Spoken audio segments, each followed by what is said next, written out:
Welcome back, YouTube fans. This one's a bit of a surprise review because I didn't order this. This was a complete accident.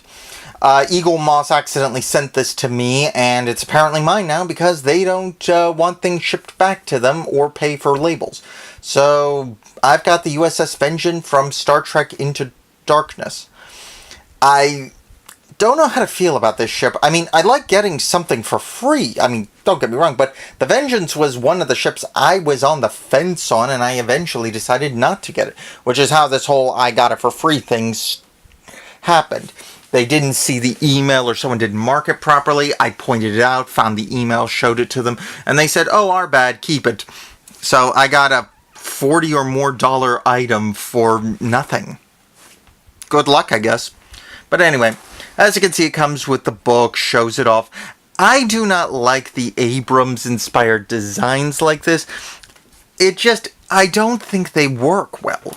I mean, granted, it's your standard Star Trek ship design, but just the way they do the designs, like the nacelle design, the secondary hull where the engine section is, I just don't like it very much. Now, as you can see here, this is the Vengence. It's a lot bigger than the other ships because it's a special edition one. Comes with the usual, the base and everything. Has a foam insert to keep everything safe. And I recommend keeping the box for these because if you're like me, you don't have that much space.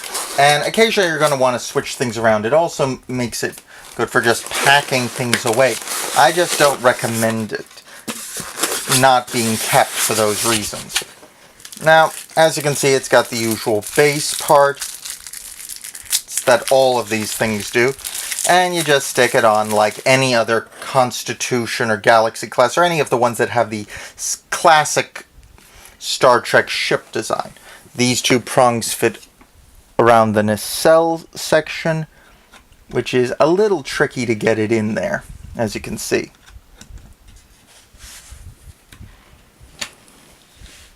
There we go. All in.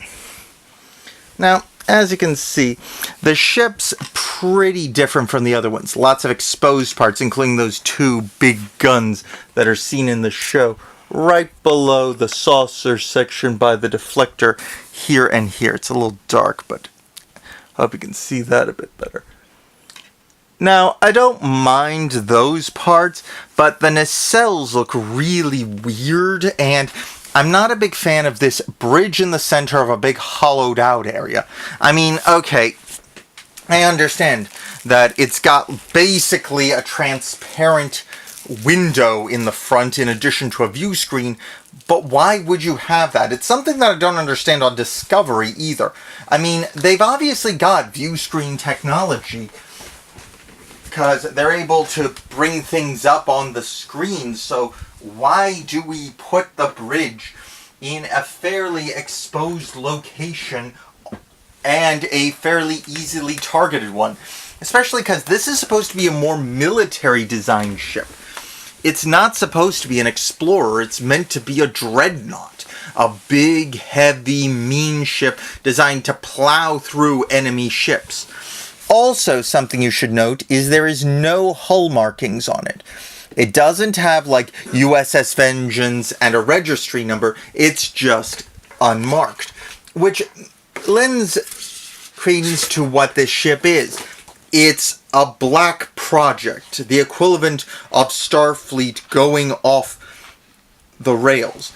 In the little design book that comes with it, it even states that it's made by Section 31, which is interesting, but the problem is, establishing Section 31 in this makes you wonder why they've never shown up in any other bit of Star Trek except during DS9.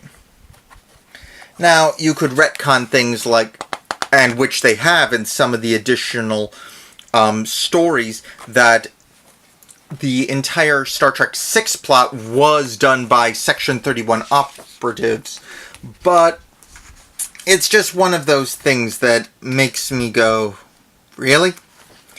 At any rate, The book does have a lot of little things about how it's designed, what it's based off of, including, ironically enough, car design elements. And even things like what's on the inside, like what these things do, like the spherical array drones that it can launch out next to those bigness giant cannon-like things by its side. But to be honest, I just wonder about this ship in general. It's a lot bigger than a Constitution class, but it probably is about the same or smaller than a Galaxy class, which is the Enterprise D.